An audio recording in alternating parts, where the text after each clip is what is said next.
Hello and welcome to BOKRIM. In this short video I'd like to show you how BOKRIM can help you with three key challenges.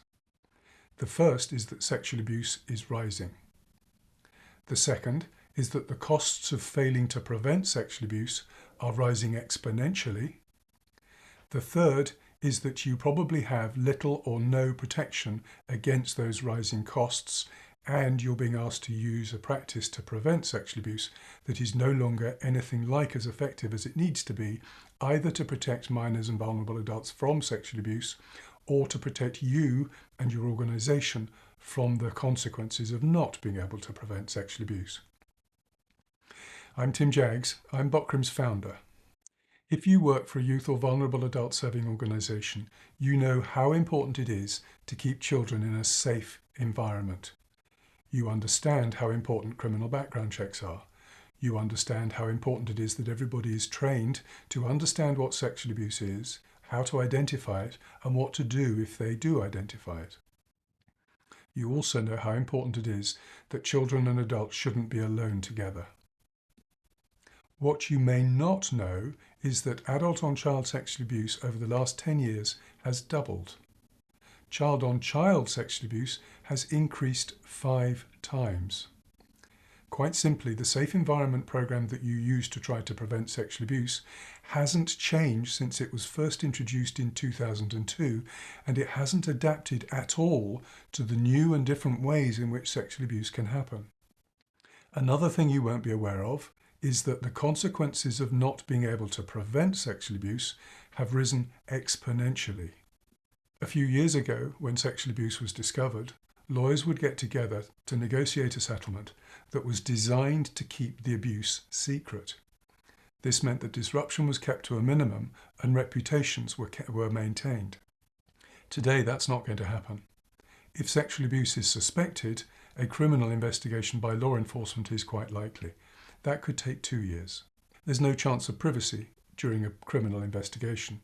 If the criminal investigation finds that sexual abuse has happened, there's quite likely to be civil litigation that follows, and that could last up to 5 years. So all in all, there's potentially 7 years of significant disruption to organisations and personal lives, and reputations and careers can be destroyed. Over the 20 years since the Safe Environment was first introduced, plaintiffs' attorneys have had plenty of time to develop new and innovative theories of liability so that they can hold the people that work for organisations where sexual abuse happens negligent for failing to prevent sexual abuse, which of course is increasingly likely because you're having to use the safe environment, which isn't enough on its own to prevent sexual abuse.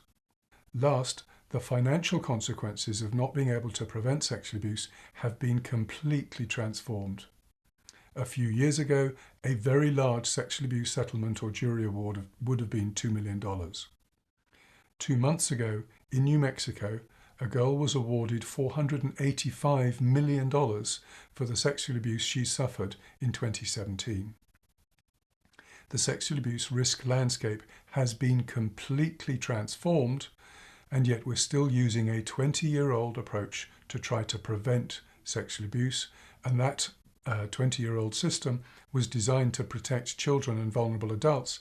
It wasn't designed to protect the people and organisations that they work for from the consequences of not being able to prevent sexual abuse, and insurance only, we estimate, deals with 10% of the consequences of not being able to prevent sexual abuse. So, what can you do in this situation? Ideally, of course, you've got to make sure that you're doing everything you can to keep the children in your care as safe as possible. You also need to think about yourselves and your organisation, and that requires you to tell a 3-part story. A 3-part story that also means that the better you protect minors and vulnerable adults, the better you protect yourselves. The first part of the story is that you've understood your organisation in depth and identified all of the ways in which minors and vulnerable adults in your care could be at risk of sexual abuse. The second part of the story is that you've chosen controls that address all of those vulnerabilities. And you've created a system that ensures those controls actually happen.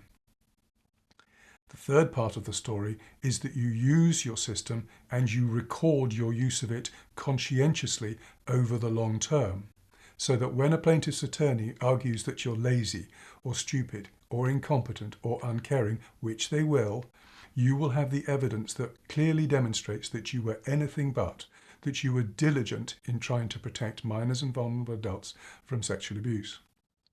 Because we're a platform, we can also help you add a postscript. As a platform, we're constantly measuring sexual abuse risk management performance, which means we're continuously identifying new and better ways to protect children and vulnerable adults from sexual abuse. So the postscript you can add is that we weren't complacent. We've kept on looking for better and better ways to keep the children in our care as safe as possible. We've helped hundreds of organisations implement our system so that they can tell this story. If you'd like to learn how we can help you tell this story, please use the button to the right to set up a Zoom call with me, and I'll answer all of your questions about BOKRIM, and we'll see if we're a good fit for each other. I look forward to meeting you. Thank you.